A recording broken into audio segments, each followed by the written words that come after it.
সন্তান আমাদের 11 আসনের অভিভাবক ডক্টর এম.এ. কাইয়ুম ভাই। স্বেচ্ছাসেবক দলের সকল সদস্য সচিব নাহিদ উপস্থিত আছেন। রামপুরা থানার ওয়ার্ডের আহ্বায়ক সদস্য সচিব এবং ওয়ার্ডের যুগ্ম আহ্বায়ক সদস্যবৃন্দ, বাড্ডা আদিজিল থানার যুগ্ম আহ্বায়ক। আজকে আমরা এখানে এসেছি ডাক্তার এম.এ. কাইয়ুম ভাইয়ের সাথে স্বেচ্ছাসেবক দলের রামপুরা থানার সকল আহ্বায়ক আলম উপস্থিত আছেন। আদিজিল থানা স্বেচ্ছাসেবক দলের বিসমিল্লাহির রহমানির রহিম। বাংলাদেশ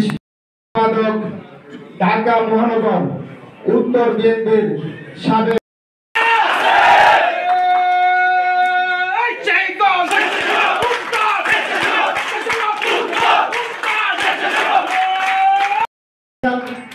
বাড্ডা থানা স্বেচ্ছাসেবক দলের সকল সদস্য সচিব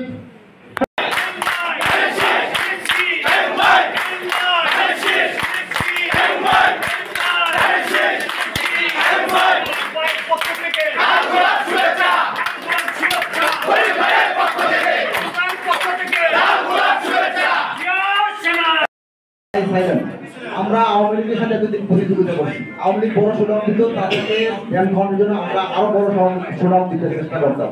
এখন আমাদের যে প্রতিপক্ষ আওয়ামী লীগ কিন্তু নাই, আমাদের প্রতিপক্ষ হচ্ছে গিয়ে জামাত। এটা আওয়ামী লীগের থেকেও ভয়ঙ্কর। এরা হচ্ছে গিয়ে ঘরে ঘরে একটা ভোটারের কাছে 8 থেকে 10 মাস এখন তো বহুবার গেছে। তো সুতরাং আমাদের এই জিনিসটা মাথায় রাখতে হবে। স্বেচ্ছাসেবক দলের দায়িত্বটা সব থেকে বেশি। বললাম ভাই স্বেচ্ছাসেবক দলকে বেশি ভালোবাসেন, আপনাদের টাইম দিতে ছাত্র দলকে দেয় নাই। এটা আমাদের মাথায় রেখে আমাদেরকে ভোটারদের দ্বারা বেশি যেতে হবে। সুতরাং জামাত যে স্টাইলে কাজ করে তাকে টেক্কা দিতে হলে আমাদেরকে ওই স্টাইলেই কাজ করতে হবে। আওয়ামী লীগের মতো করে চিন্তা করা হবে না, বড় শোডাউন দিতে হবে। সেটা আমরা কম দিব, কিন্তু আমাদেরকে ভোটারের দ্বারা পৌঁছাতে হবে। এটা হচ্ছে কি 1 নম্বর কথা। দ্বিতীয় কথা হচ্ছে গিয়া আমাদের স্বেচ্ছাসেবক দলের বাড্ডাতে মনে করো যদি 500 কর্মী থাকে, তাহলে 500 কর্মী ফ্যামিলিতে 5টা সদস্য আছে বা 3টা 4টা ভোট আছে, এদের আবার আত্মীয় স্বজন আছে। বিজয় না হওয়া পর্যন্ত আপনারা রাজপথে থাকবেন তো? জানাবাদকে কোনো ধরনের আশ্রয় দিবেন না, কথা দিচ্ছেন তো? বিজয়ের মালা পরিয়ে তারপরে আপনারা ঘরে ফিরবেন ইনশাআল্লাহ। প্রিয় নেতৃবৃন্দ, ডাক্তার হাত নামান। আমরা অসংখ্য মামলা মাথায় নিয়ে পলাতক জীবন যাপন করেছি, জেলখানায় ছিলাম, কিন্তু আমাদের পরিবারের সদস্যরা তখন আমাদের বলতো যে কেন এই দল করো, এই দল করে আজকে বাসায় থাকতে পারো না, ছেলে মেয়ের কাছে থাকতে পারো। কিন্তু পতনের পরে কি বলে পরিবারের কাছে দাম বাড়ছে, সমাজের কাছে দাম বাড়ছে, নেতা। এই জন্য এই দামটা যদি আগামী দিন ধরে রাখতে হয়, গরম গরম ভাত খেলে হবে না, তাহলে মুখ পড়ে যাবে। কি এই যে ফরিদ ভাই যে কথাটা বলেছে, মাদক, সন্ত্রাস, চাঁদাবাজ, দুর্নীতি, নিজের দলের মধ্যে কলহ সৃষ্টি করা যাবে না। কে কি করলো, কে কি বললো সেটা বড় বিষয় নয়। নিজের স্বার্থে এই যে ভালো আছেন, রাব্বুল আলামিনের ইচ্ছায় মানুষের স্বতঃস্ফূর্ত অংশগ্রহণে আমরা এই বিজয় লাভ করতে পেরেছি।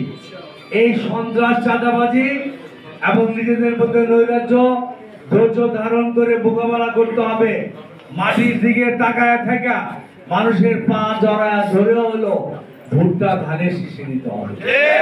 পারলে আগামী 5টা বছর আরো পরিবারের কাছে সম্মান বাড়বে, সমাজের সম্মান বাড়বে, সমাজের উন্নয়ন করতে পারবেন কিনা?